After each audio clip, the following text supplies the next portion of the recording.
see if it works. I don't know if it's gonna work, but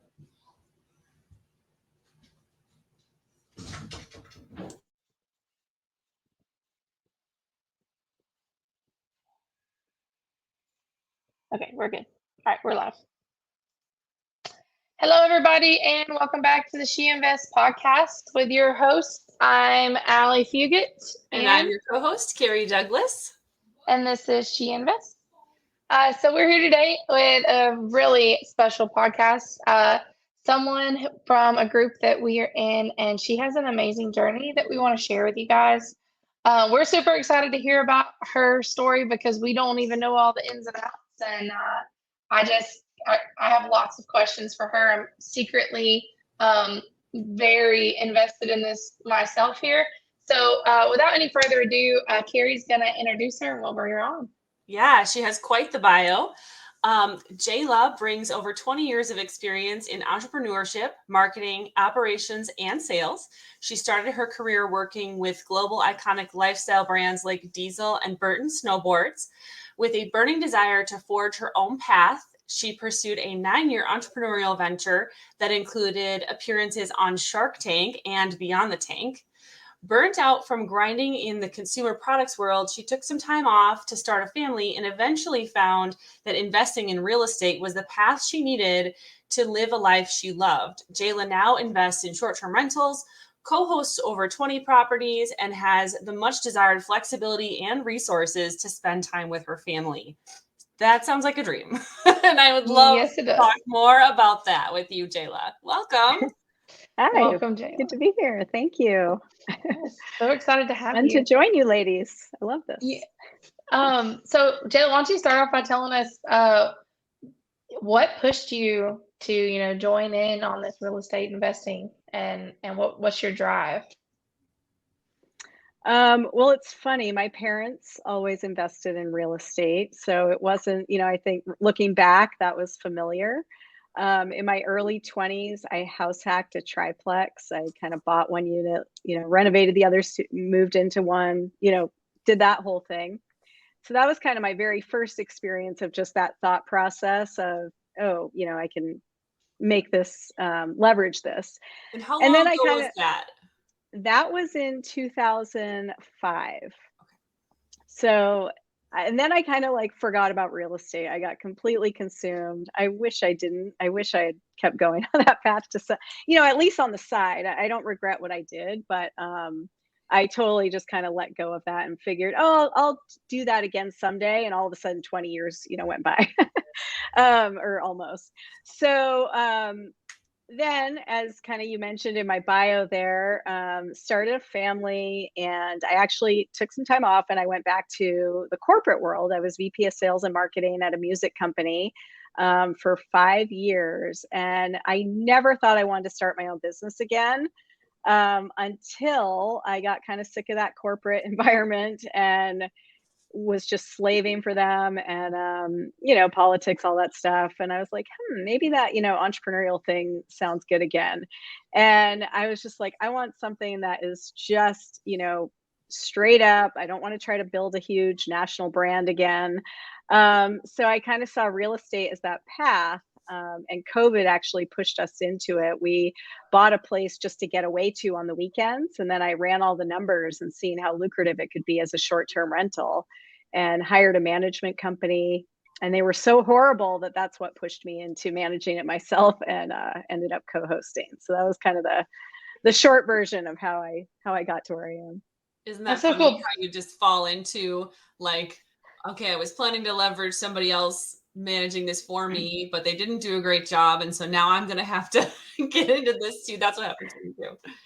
Yes, and I just want to go back because I know everybody's gonna read it in your bio and wonder, tell us about this Shark Tank adventure, because I mean that is a massive industry, right? With huge entrepreneurial mentors, and so tell us about that and your experience with that. Yeah, it was an amazing experience.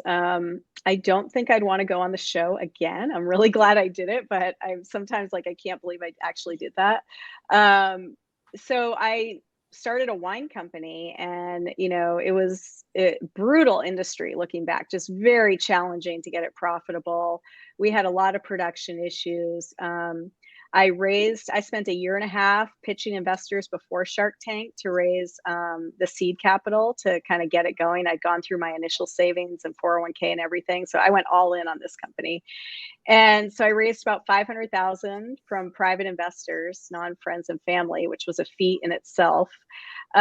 We had production issues, and it was kind of a Hail Mary to go on Shark Tank. We needed the exposure and the marketing, got a deal with Mark Cuban. The show's totally legit. They don't know anything about you before you go out there. So it's a great show.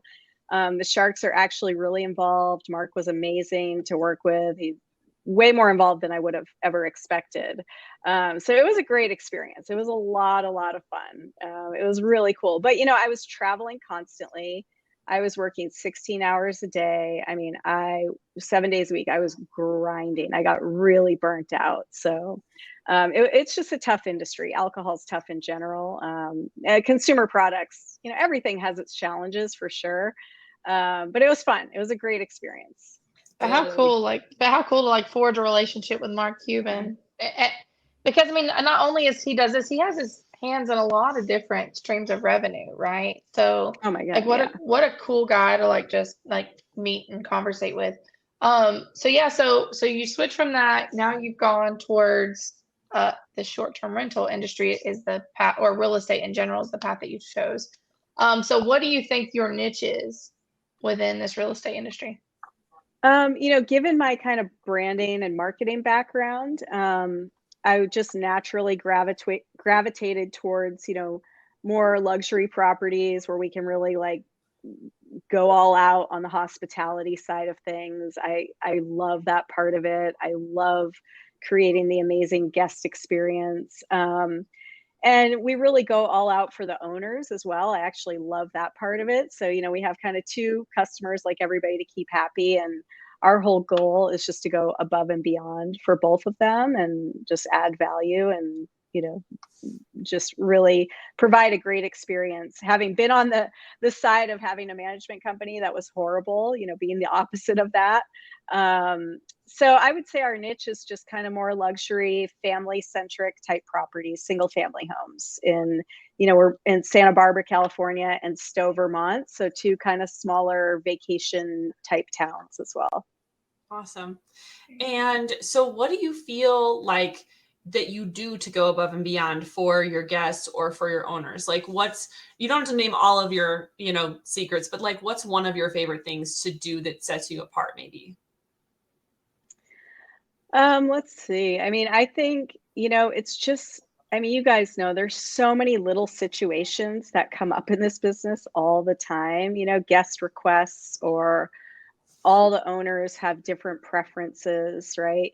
And so our goal, instead of kind of, growing to be co-hosting hundreds of properties, I want to keep it boutique where we can continue to cater to all the little requests, for owners and for guests. And then, one thing, we stock our properties with all kinds of, extras. We do pancake mix and maple syrup and coffee and an awesome welcome basket. Sometimes we'll do a cheese plate in the fridge, so we, again, just little surprises and stuff like that for people. Awesome. That's really cool. Having that agility to be able to say yes. Yes. That's exactly. really cool. That's cool. Yes. Can you tell us about your first short-term rental that you purchased, the property you purchased to get away, and then you started looking at the numbers? Can you kind of run us through how that process went, how you found it, just the basics of that deal? Yeah. So so it was during COVID. It was early COVID. And it was that time where we're just dying to get out of our house, like everybody was, And we decided to meet up with my sister and her family in Paso Robles wine country, 2 hours north of here. And we rented a house that had a pool.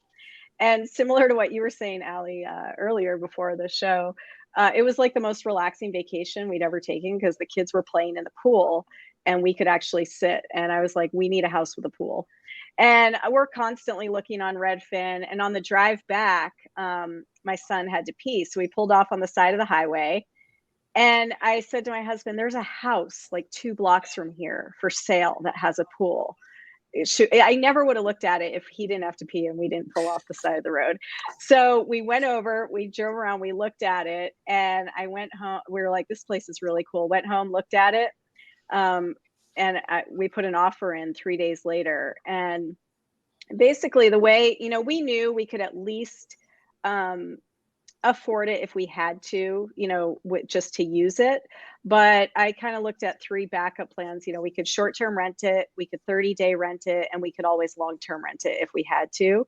So I knew the numbers worked kind of for those 3 scenarios, which was great. And so for the first year, we ended up using it a lot and having the management company.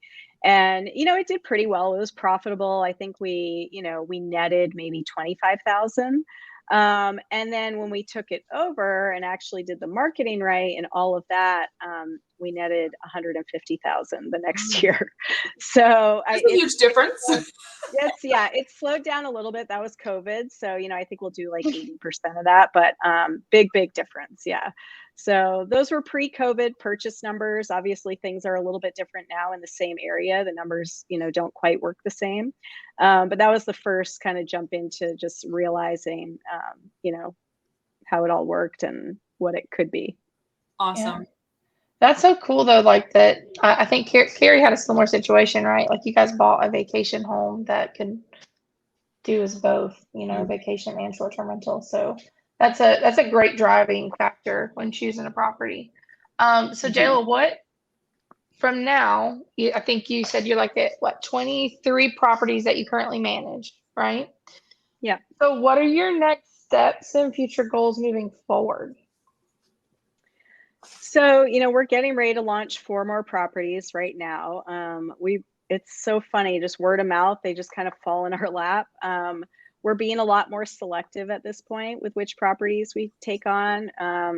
We actually dropped 3 properties in the past 6 months that were just either really high maintenance, not profitable. So, we're realizing the kind of people we want to work with, the kind of properties we want to work with, and being more selective as we grow our portfolio. So I could see us, going to 35, 40 properties and co-hosting.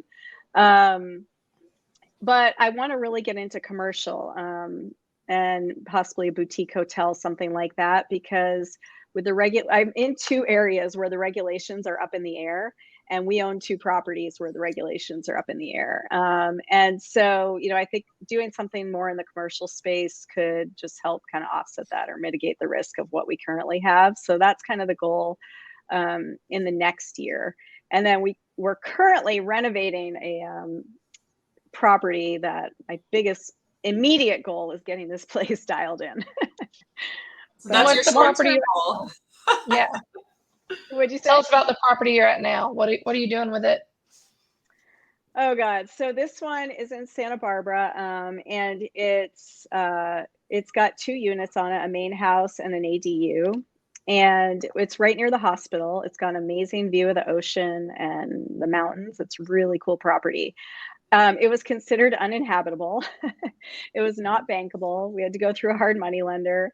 And so we're, it's just every single thing, all the plumbing, all the electrical, every single thing needs to, be redone, but it has great bones. The foundation's good. There's no termite damage. It was built in the 40s. So it has a lot of positives, but it's the biggest renovation project that we've taken on. Most of the other ones were more just kind of a lot of cosmetic stuff. And this one's just kind of a much bigger project, but it's going to be amazing in the end. So it'll be fun. That's awesome. I can relate to that so much because that's exactly what we go for, is the ones that are like falling apart and caving in and there's trash everywhere. And we're just going to come in and somehow make it livable again. So, but it's fun. It's a lot. But that transformation is so satisfying. Oh, totally. I love that part of it. Yeah, we came in to look at it and the realtor's like, oh, it's a tear down. It's a tear down. And we're like, no, it's not. We can make this work. But yeah, I love the transformation part. That is such a fun process. I mean, Yeah. anyway, you have that vision. It's really fun. Yeah. So It your is. immediate goal is to get that property completed renovation. Are you selling it? Are you holding it? What's the strategy? We're going to hold it and rent it. So yeah, being near the hospital, it's perfect for like traveling nurses. There's a couple, you know, the universities here, so professors, grad students, that type of thing. So Perfect. yeah, we're going to hold it. Awesome. We are going to do, you know, so this is the first one where we did a hard money loan. We're adding value. We're adding a bedroom. You know, we're doing things to specifically to add value, and then going to do a cash out refinance. So it's kind of fun in that this is the first time we're doing that. Mhm. Awesome. And you're gonna like midterm rent this one more than likely, or short term? Midterm. Midterm. Yeah. Yeah. Yeah, we have one other property here that we midterm rent. So I'm a little bit, you know, have been doing that a tiny bit for that one. Yeah. I think the midterm strategy is so great. Like a total topic for another podcast, but it's such a profitable spot to be in because you're in that sweet spot, you know, and you, especially if you work with the insurance companies, you can make a ton of money. So yeah, I don't even get me started. Like I could go down a whole rabbit hole. We'll have to have Jayla back, and maybe a couple of people will have a panel about midterm rental as another episode. Yeah, because it's really good stuff to get into.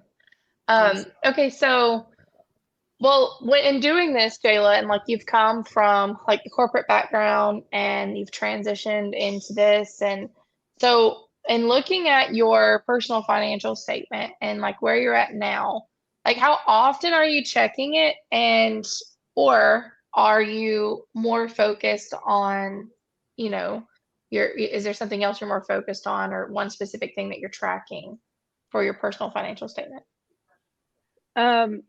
I'm pretty focused on it. I manage all the finances, you know, between myself and my husband. We're pretty budget oriented.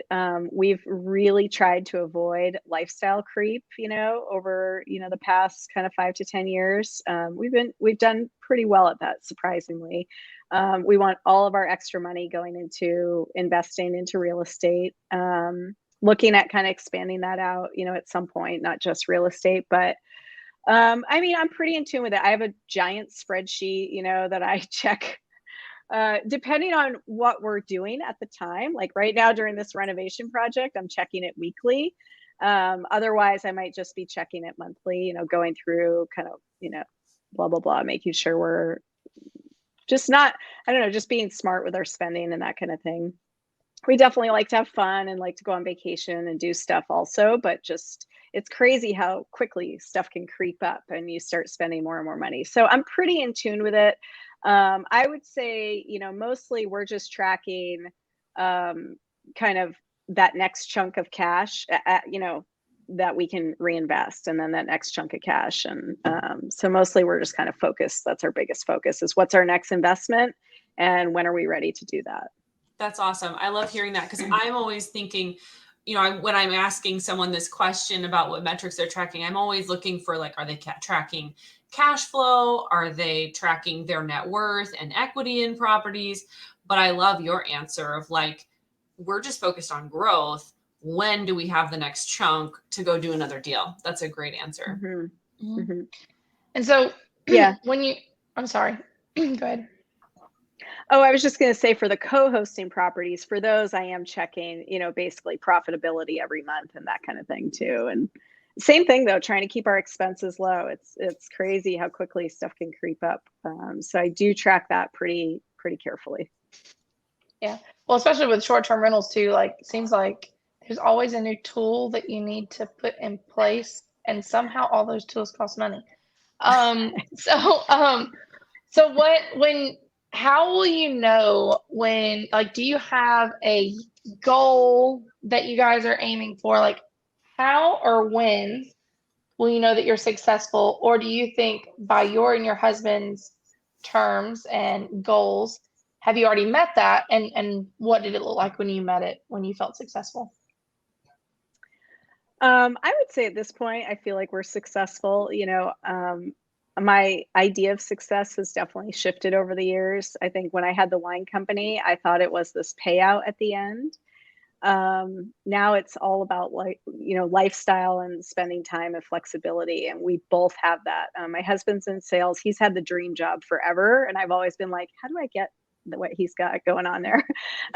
So, he is 1099, works for himself, makes great money, but has complete flexibility, travels, but, is super flexible. And now I have that same flexibility. So we can go to Mammoth on weekdays. We can, do things when it's not crowded. Like, we have that flexibility to do kind of whatever we want, whenever we want. I can pick my son up at 3 and go do stuff with him and not feel like I'm, I should be working or I should be doing something else. So to me, that's the biggest metric of success. Like, it's truly a huge shift for me from, say, 15 years ago. And financially, I think, we've got 2 really profitable properties right now. The co-hosting business is growing. We're continuing to invest. I feel like we're in a good place. So I feel like we're successful at this point. I think, maintaining this and not getting, for me, it's not, I'm competitive and I love business. So I have to really catch myself to not try to go after the big shiny object and to resist doing that and remember that I want to maintain my lifestyle and flexibility and time. And I also had very high blood pressure for a little while, so I kind of have to keep that in check as well. So, I think going forward, success will be, I don't ever really want to retire. I love working and doing stuff. I'm sure I'll get into something at some point, just the way I am. I love learning. And so, yeah, I don't know. I think it's good to have goals, but it's good to be a little bit open also to what might pop up. You never know. So yeah, it's fun. Making sure it stays fun. Yeah. I love your answers too about like success isn't necessarily financial for you. It's flexibility and the lifestyle that you're able to live. And that's so important. And I love how real estate has been the vehicle for you to do that. Like, that's exactly like, it just speaks to everything that I believe in. So it's such a wonderful answer. I was actually going to say the same thing, because when we just got back from vacation yesterday, and when we were looking at booking something, it has been so hard now because my husband and I mean, we just transitioned out of our W-2s over the last 2 years. And so we got caught because we were trying to go on this vacation with friends, and we're like looking at weekends, and we were like, what are we doing? What are we doing? Like, we don't have to do this. And our friends are entrepreneurs as well. So they don't have to do that. They have the freedom and flexibility. And we're like, we can go through the week. Like, rates are cheaper. No one will be there. Like, it'll be great. And it worked out really well. But like, breaking that glass to and that mentality to, get there, it was freeing is what it was. That I think was another little box, that we are measuring on our success ride, because to be able to have that freedom to go on a vacation through the week we never had that before, to just pick up and go. That's so cool. Yeah. That freedom. Yeah. It's funny. One other thing, I think, I've raised money in the past, and I've worked with investors in the past. And a big thing I'm on the fence about right now is, in terms of our focus of when's our next investment. Like, I know I could go out and go that route, and I'm really kind of on the fence. I probably will, but when you have investors, you're definitely catering to your investors, right? You're not 100% kind of in the driver's seat all the time. You have someone you're answering to, right? Yeah, you're answering to. Yeah. And so anyway, I'm just trying to decide if that will cut into the current mode that I'm in, that I'm enjoying. But I have a feeling I'll go that route at some point. But but anyway, it's just kind of another thing in the back of my head in terms of future focus and stuff like that, and how it factors into the lifestyle. Yeah, and the freedom. Yeah. Yeah, and the freedom. So our next question, what would you have done differently in your investing journey, knowing what you know today? Is there anything you would change? Well, like I said earlier, I would have invested a lot earlier in real estate. It's crazy how many ways there are to finance things and fund things, and nobody knows about it. It's just insane, right? I mean, it's so crazy that the only way people really know is this one, like, go to the bank and apply for a loan. And that, I believe, gets in the way of people investing earlier in real estate. And it's really, I just don't understand it. It's crazy. So I think if I could have done one thing differently, it just would have been to understand what the options are for getting into real estate a lot earlier, and not being, held back by that idea that there's only one way to finance a property or land or whatever it is. So I think that's kind of the biggest thing, is just, as much as, oh my God, I've spent so much money on education, way too much money on an MBA, and didn't learn that one thing that would have been so insanely helpful, 10, 15 years ago, where I could have been investing in real estate on the side. So I think getting into it a lot earlier is definitely something I would have done differently, which I know is kind of a common theme among people. The other thing on the co-hosting side was just being more selective. We got into really growing really fast, and just like, sure, we'll do that one. Anything that fell in our lap, we were taking.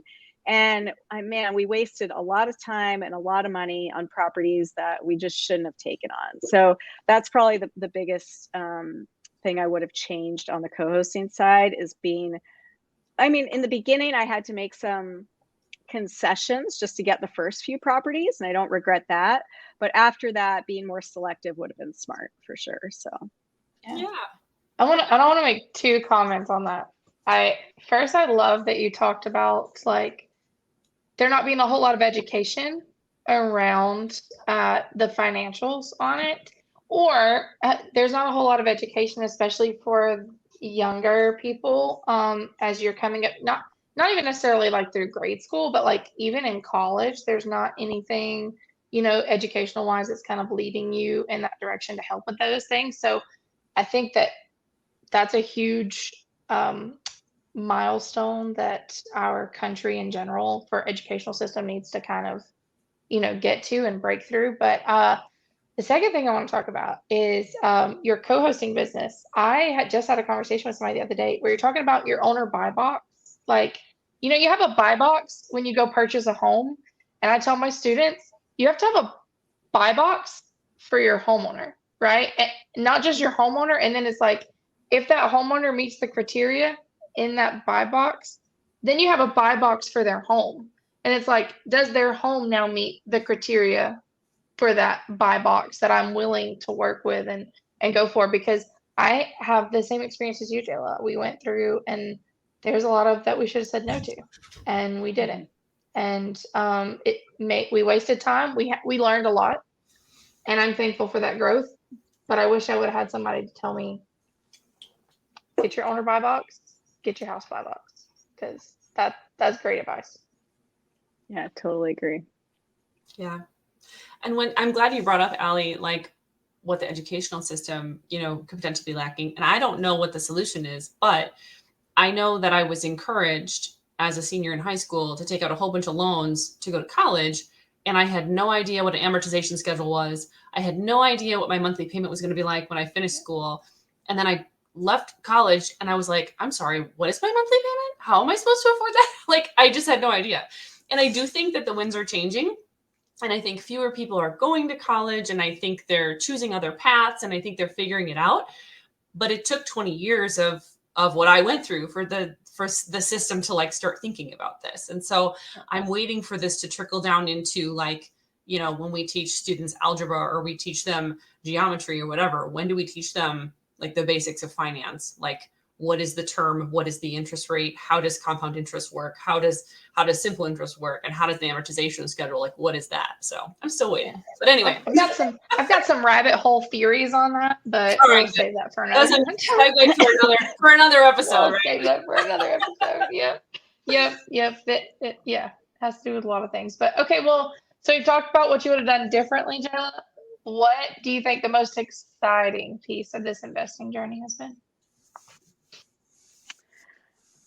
I don't know. The most exciting part is, I'd say, two parts. Like, oh gosh, I don't know. There's a lot. There's a lot. Like, what is the part that exciting? I love the transformation, and I love the making money. I guess those are the two most exciting parts. I mean, I really do love the, customer service aspect of it. While it's a giant pain in the ass very often, it's just really fun. It's fun to surprise people, pleasantly surprise people and make people happy. But yeah, the making money is super exciting and fun, and the potential. And I do love the transformation. I just got, I'm looking at doing a new property close to here, that they just purchased, but actually designing and furnishing the whole thing, and I love that part of it. So I could see myself a little bit doing more of that, because that's pretty fun. For the properties that we've bought, I love that process of just giving it a cohesive look and bringing it all together and seeing the end, the finish, the transformation, everything. So awesome. That's the fun part. That is awesome. Yeah. Well, Jayla, we really appreciate your time today. It's been so great having you on.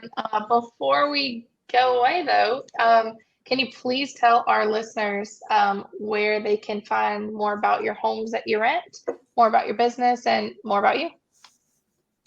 Yeah, so Instagram is probably, I'm just at Jayla Siciliano, and then at Atlas Vacations, and Atlas-Vacations is our website. So awesome. Perfect. Awesome. Well, thank you so much. We appreciate you being here. And yeah, we'll look forward to having you on a midterm panel soon. Okay, thank you both. Yeah. You guys are awesome. Appreciate it. Thank you. Thank you.